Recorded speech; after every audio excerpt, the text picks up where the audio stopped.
आज आपण एका स्लाईडमधून दादोबा पांडुरंग तरखडकर यांच्याबद्दल इम्पॉर्टंट माहिती घेणार आहोत. त्याआधी चॅनलवर नवीन असाल तर सबस्क्राईब करायला विसरू नका. बघा, दादोबांचा जन्म जो आहे ना, तो वसईमध्ये तरखड येथे झाला. पण कधीही 9 मे 1814 रोजी. तारीख जरी लक्षात नाही राहिली तरी तरखड वसई हे लक्षात ठेवा.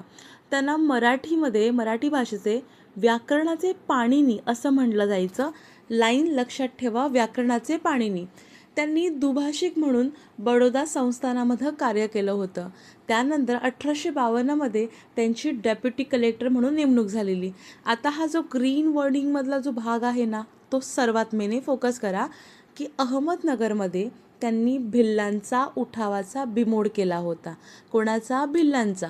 म्हणूनच त्यांना ब्रिटिशांनी राव बहादूर ही पदवी दिली होती. ठीक आहे, व्हेरी व्हेरी इम्पॉर्टंट आहे. नंतर बघा, 2 संस्थेशी ते संबंधित होते.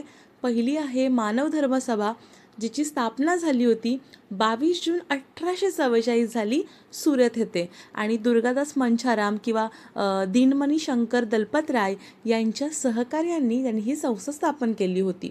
आता अगेन व्हेरी इम्पॉर्टंट आहे की त्यांनी या धर्माच्या किंवा या सभेच्या संस्थाच्या प्रसारासाठी धर्म विवेचन नावाचा हा एक ग्रंथ लिहिला होता. ठीक आहे, आणि त्यांनी कशाचा पुरस्कार केला होता? पुरस्कार म्हणजे आत्मसात. ठीक आहे, तर ईश्वर एकच आहे, धर्म एकच आहे, मनुष्य मात्राची जात ही एकच आहे. ठीक आहे. सेकंड कुठली सभा किंवा संस्थेशी संबंधित होते तर आहे परमहंस सभा, जिची स्थापना 1849 साली मुंबई येथे झाली होती.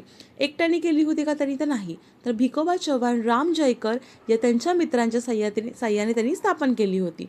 आता त्यांचे काही फक्त मी इम्पॉर्टंट ग्रंथ घेतले. ठीक आहे, याच्यामध्ये तुम्ही शिशुबोध, परमहंसिक ब्रह्मधर्म, मराठी भाषेचे व्याकरण आणि आत्मचरित्र हे 4च लक्षात ठेवा. बघा, परमहंसिक ब्रह्मधर्म हा एक काव्यसंग्रह होता. ओके.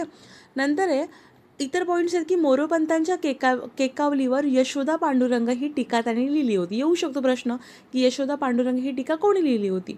तसंच जावरा संस्थानाच्या नवाबाचं शिक्षक म्हणून सुद्धा त्यांनी कार्य केलं होतं. आणि एल्फिस्टन इन्स्टिट्यूटमध्ये असिस्टंट टीचर म्हणून ते काय करत होते? कार्यरत होते. ठीक आहे. आय होप तुम्हाला हा लेक्चर आवडला असेल. अशाच नवनवीन व्हिडिओसाठी चॅनलला सबस्क्राईब करा. व्हिडिओ आवडला असेल तर व्हिडिओला लाईक करा आणि शेअर करा. धन्यवाद.